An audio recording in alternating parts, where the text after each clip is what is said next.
मुलांनो, आज आपण आपला 14वा धडा पाहणार आहोत। त्या धड्याचं नाव आहे ते जीवनदायी झाड। ते हे सर्वनाम आपण लिंग पाहताना ओळखताना पाहिलं होतं की झाड जे आहे, झाड नपुसक लिंगी आहे। त्यामुळे जर पाहिलं तर झाडाच्या आधी काय आलेलं आहे, ते हे सर्वनाम आलेलं आहे। आणि जीवनदायी का म्हटलेलं आहे, कारण की झाड जे आहे आपल्याला जीवन देतं। जीवन देतं म्हणजे फुलं, फळं, सावली आणि त्याचबरोबर जगण्यासाठी जो सर्वात महत्त्वाचा जी गोष्ट आहे ती म्हणजे जो प्राणवायू आपल्याला, ऑक्सिजन जो आपल्याला लागतो, तो ऑक्सिजन जो आहे तो आपल्याला कोणापासून मिळतो?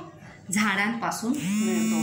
म्हणूनच लेखकाने तुमच्यासारख्याच लहान मुलाची ही गोष्ट आहे की कशा प्रकारे लहानपणापासूनच त्याला एक झाड, त्याच्या घराशेजारी जे झाड होतं ते झाड कशा प्रकारे त्याला प्रिय होतं। आणि म्हणूनच उस लडकेने, त्या मुलाने त्या झाडाला नाव काय दिलेलं आहे? जीवनदायी झाड। काय नाव दिलेलं आहे? जीवनदायी झाड। या पाठामध्ये ज्या झाडाचा उल्लेख आलेला आहे त्या झाडाचं नाव आहे लिंबाचे झाड। लिंबाचे झाड म्हणजे कोणतं? जो हम नींबू खाते हैं त्या दोन लिंबाची झाडं असतात, एक कडुलिंब आणि दुसरा लिंब। तर या पाठामध्ये जे झाड आलेलं आहे ते कोणतं आहे? लिंबाचं झाड आलेलं आहे। चला तर पाहूया की कशा प्रकारे लेखकाने आपल्या लहानपणाची आठवण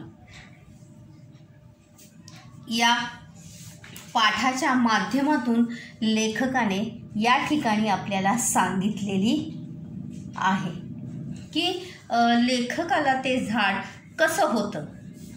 चला तर पाहूया।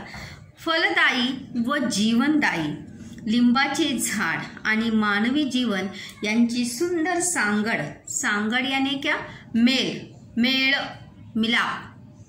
सांगड घालणे हा वाक्यप्रचार पण आहे। सांगड घालणे, मेळ घालणे। जोडणा घालण्याचा यशस्वी प्रयत्न प्रस्तुत पाठात लेखक भारत सासने यांनी केला आहे की फलदायी आणि जीवनदायी असणारं हे लिंबाचं झाड मानव जीवनाशी कशा प्रकारची सुंदरता वाढवतं। एक पेड़ भी मनुष्य के जीवन में किस प्रकार से सुंदरता ला सकता है, इसी का बड़ा ही मनोहारी चित्रण जो है लेखक ने इस पाठ में किया है। चला तर पाहूया पुढे। मी राहत होतो त्या घराच्या मागं एक लिंबाचं झाड होतं। मी म्हणजे कोण? लेखक। मी म्हणजे कोण? लेखक। तर लेखक ज्या ठिकाणी राहत होते त्या घराच्या मागं एक कशाचं झाड होतं? लिंबाचं झाड होतं। कशाचं झाड होतं? लिंबाचं। लिंब म्हणजे कडुलिंब नव्हे। इसके पहले ही मैंने बताया कि लिंब म्हणजे कडुलिंब, कड़वे नीम का पेड़ नहीं, जो खाने वाला नींबू जो है, जो हम शरबत में यूज करते हैं, त्या लिंबाचं झाड। आपण खातो त्या लिंबाचं झाड। जो नीम जो है हम खाते हैं, उस नीम का वो क्या था? पेड़ था। खिडकी लगतचं होतं ते काटेरी आणि लिंबाच्या फळाने गच्च लगडलेलं असं।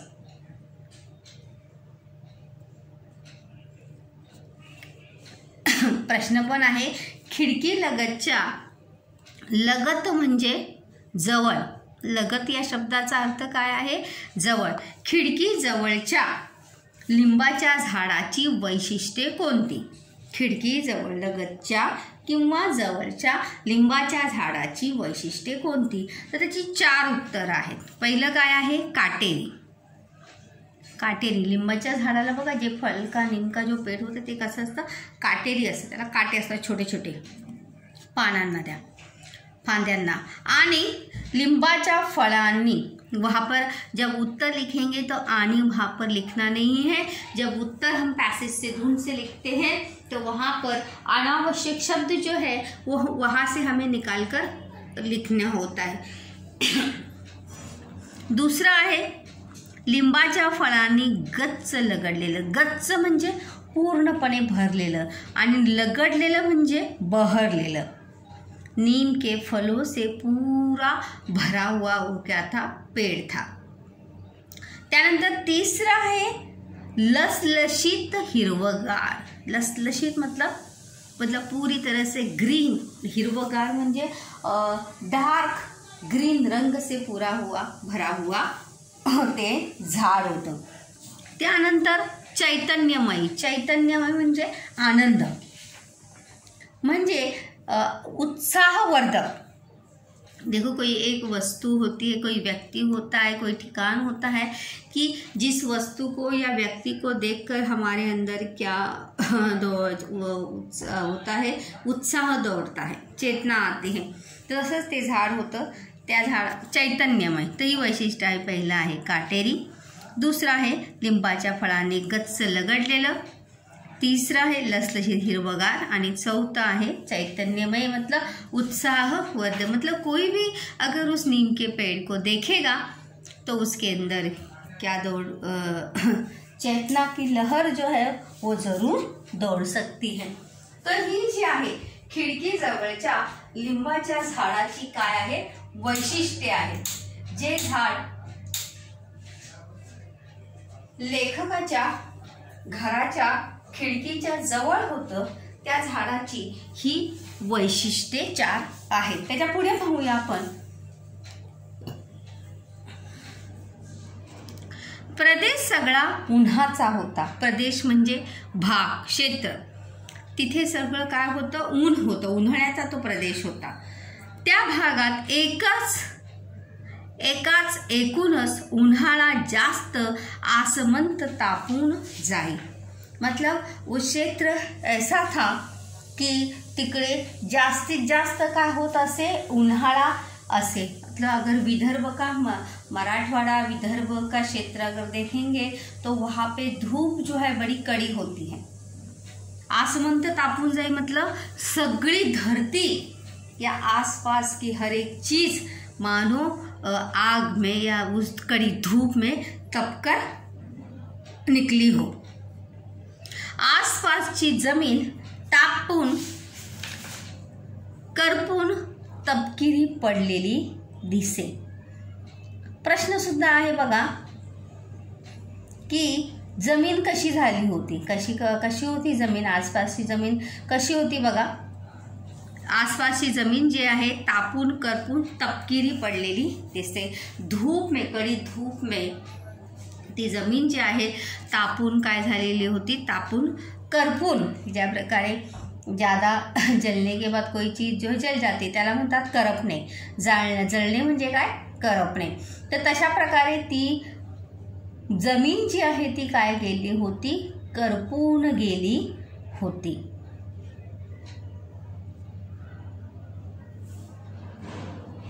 जी काही झाडं आसपास होती ती मलूल आणि काळपट हिरवी दिसत। मलूल म्हणजे, मलूल शब्दाचा अर्थ निस्तेज, मतलब सूखे हुए।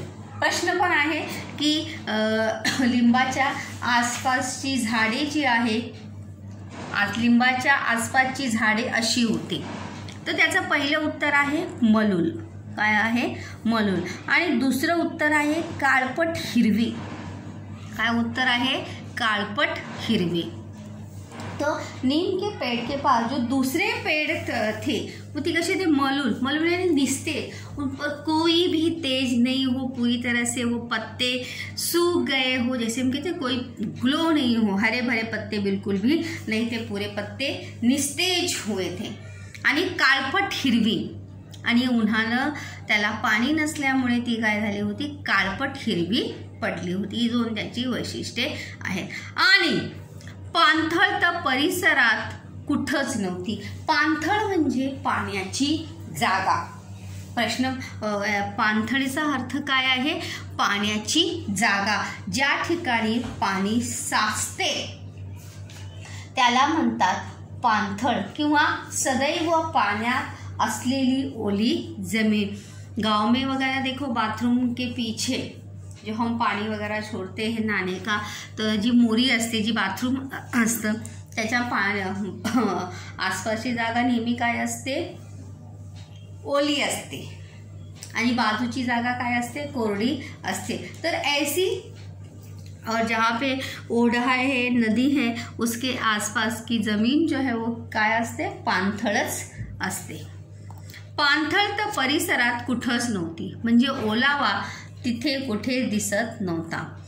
सगळीकडं शुष्क कोरडी जमीन।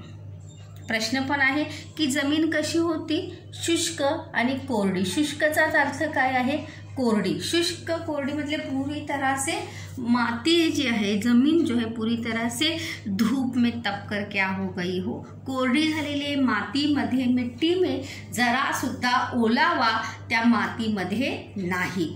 तर जमिनीचं वैशिष्ट्य काय आहे, शुष्क कोरडी। काय आहे, या जमिनीचं वैशिष्ट्य काय आहे, शुष्क कोरडे। परिसरात कुठंच काय नव्हतं, पाणथळ। काय नव्हतं, पाणथळ, हे त्याचं उत्तर आहे। घर सुद्धा तापून निघे या सगळ्या पार्श्वभूमीवर ते झाड म्हणजे विलक्षण, जीवनमय आणि जीवनदायी वाटे। इतकं ऊन असे त्या परिसरामध्ये की गर्मी के दिनों में देखो पूरी काही भागामध्ये इतकी गरम असते। अपने अगर मुंबई शहर की बात करेंगे तो सगळं घर आपल्याला काय दिसतं, तापल्यासारखं गरम। हमारे घर में ही हमें गरम भाप जो है वो महसूस होती है। इतकी गरमी जर त्या परिसरामध्ये किंवा त्या क्षेत्रामध्ये असेल तर आपल्याला ती गरमी सुद्धा काय होत असते, जाणवत असते। प्रश्न सुद्धा आहे बघा, झाड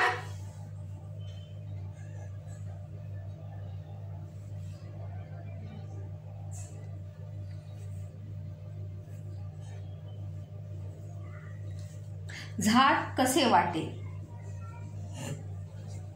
गरमीच्या दिवसात किंवा त्या तापलेल्या सगळ्या पार्श्वभूमीवर ते झाड म्हणजे विलक्षण। विलक्षण शब्दाचा अर्थ आहे वेगळे, जीवनमय आणि जीवनदायी वाटे। जीवनमय यानी उस हरे भरे पेड़ को देखकर, जीवनमय यानी हाँ ये भी मतलब ये किस तरह से जी रहा है, त्याला पाहून जीवन किती सुंदर आहे ऐसा प्रतीत होता था। आणि जीवनदायी मतलब उसे देखकर जीवन जीने की प्रेरणा जो है वो सभी को मिलती थी। तर त्या झाडाची विलक्षण वैशिष्ट्ये कोणती होती, लिंबाच्या झाडाची,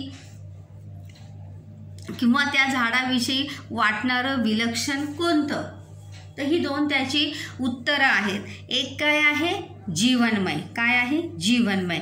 आणि दुसरं काय आहे, जीवनदायी। हे दोन जे आहे ते झाडाची वाटणारी विलक्षण विशेषता आहे।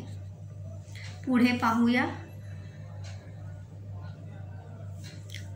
खरं तर मतलब वास्तव में देखा जाए तो भिंतीच्या उंचीचं झालेलं लिंबाचं झाड म्हणजे भोवतालच्या सजीवांच्या दिलाशाचं केंद्र। दिलासा शोधणे हा पण एक काय आहे, वाक्य प्रचार आहे। काय आहे, वाक्य प्रचार। दिलासा शोधणे, आधार शोधणे, विश्वास शोधणे। खरा त्याचा अर्थ आहे आधार शोधणे। झाड म्हणजे भोवतालच्या सजीवांचं, सजीव म्हणजे त्याच्यामध्ये सगळे जण आले, म्हणजे पक्षी, प्राणी, मनुष्य सुद्धा सावलीसाठी झाडाखाली बसतो की नाही।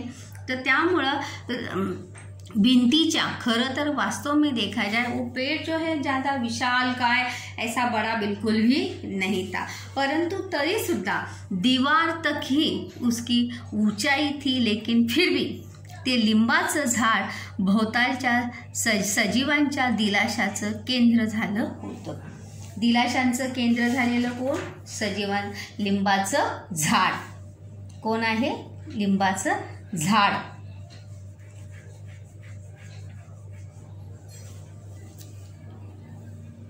हे माझ्या लक्षात आलं, त्या झाडाखाली काळीभोर सावली असे. काळी भोर सावली मतलब गर्द दाट सावले असे. मोरीचं पानी सगळं त्या झाडाला जाए. जैसे मैंने अभी आपको बताया कि गांव में देखो घर होता है और घर में मोरी यानी बाथरूम, जहाँ पर हम स्नान करते हैं, ज्या बाथरूममध्ये ज्या रूममध्ये आपण काय करतो, आंघोळ करतो, त्याला काय म्हणतात, मोरी. आणि मोरीचं अनेक वचन होणार आहे मोऱ्या. काय होणार आहे, मोऱ्या. तर वहाँ पर त्या मोरीचं सगळं पाणी त्या झाडाला जाईल. म्हणजे त्या मोरीचं आंघोळीचं सर्व लोकांचं पाणी जे आहे त्या झाडाला मिळत असे. त्यामुळं जमिनीत नेमकी तिथंच ओल असे. जैसा भी मैंने पहले ही बताया था कि आलू वगैरह, तो आलू मतलब खाने वाला नहीं, आलू का जो पत्ता होता है देखो, जिसकी वड़ी वगैरह बनाते हैं, आलू वड़ी, वो सभी जो है वहाँ पर ही लगाए जाते हैं जहाँ पर उसको हमेशा पानी मिल सके. आणि नेमकी मतलब बराबर वही पर ओल असे. ओल असे मतलब गारवा. तिथे जमीन काय असे, ओली असे. त्या ओलसर जमिनीत मला काही शंख दिसू लागले. प्रश्न पण आहे, ओलसर जमिनीत लेखकाला काय दिसू लागले. तर काय दिसू लागले, शंख. समुद्र पर जाने पे देखो शंख शिंपले असे आपण गोळा करू लागतो. काही छंद असतो बघा, शंख शिंपले गोळा करण्याचा, ते जमवून ठेवण्याचा जो छंद असतो, तशाच प्रकारे लेखकाने सुद्धा लेखकाला काय दिसले होते, शंख दिसलेले होते. आज इथं दिसलेला शंख उद्या तिथं दिसे. आणि शंखामध्ये सुद्धा काय असतं, शंख चालतो बघा.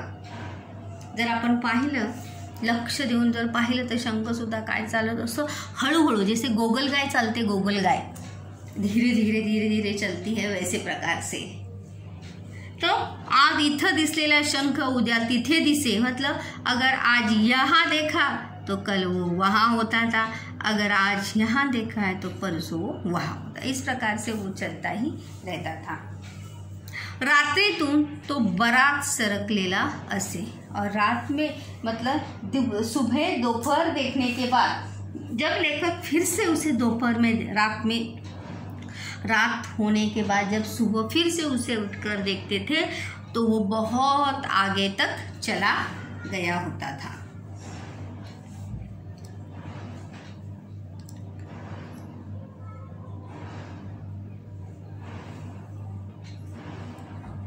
लहान मोठे अनेक शंख मग दिसून येऊ लागले. और उसी के साथ साथ वहाँ पर आसपास बहुत सारे छोटे बड़े शंख जो है वो दिखाई देने लगे. मग लक्षात आलं की या झाडाखाली गोगलगाईची वस्ती आहे. गोगलगाईच्या अंगावर बघा एक शेल ऐसा रहता है, जो गोगलगाई रहती धीरे सी छोटी सी, तर त्या गोगलगाईच्या अंगावर काय असते, शेल की तरह एक आवरण होता है. इतक्या मोठ्या आकाराच्या गोगलगाई मी प्रथमच पाहत होतो. और इतनी बड़ी मोटी गोगलगाई जो है लेखक पहली बार ही देख रहे थे. त्या गोगलगाई शंख पाठीवर घेऊन तर चालतातच. गोगलगाई पाठीवर घेऊन काय चालतात, शंख पाठीवर घेऊन चालतात आणि झाडावरही चढतात. प्रश्न पण आहे, वैशिष्ट्ये. गोगलगाईची 2 वैशिष्ट्ये. प्रश्न पण आहे, गोगलगाईची 2 वैशिष्ट्ये. बघा, प्रथम त्या काय आहे, गोगलगाई पहिलं आहे शंख पाठीवर घेऊन चालतात. गोगलगाई काय घेऊन चालतात, शंख पाठीवर घेऊन चालतात. आणि दुसरं जे आहे ते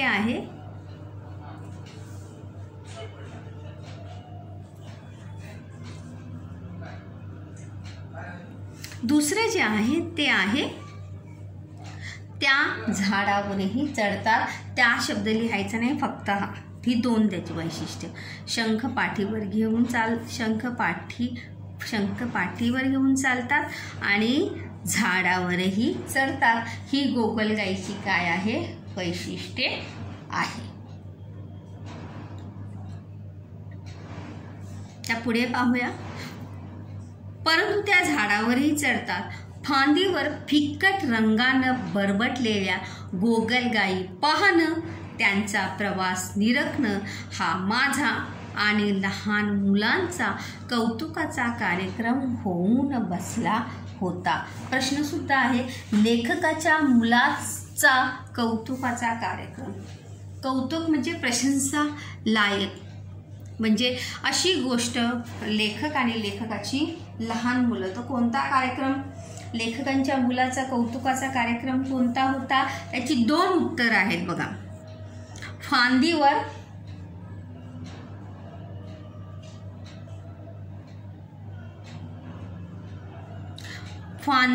पहिलं उत्तर आहे, हे पहिलं, फांदीवर चिकट रंगानं बरबटलेल्या गोगलगायी पाहणं, हे त्याचं उत्तर आहे. आणि त्याचं दुसरं उत्तर आहे, त्यांचा प्रवास निरखणे.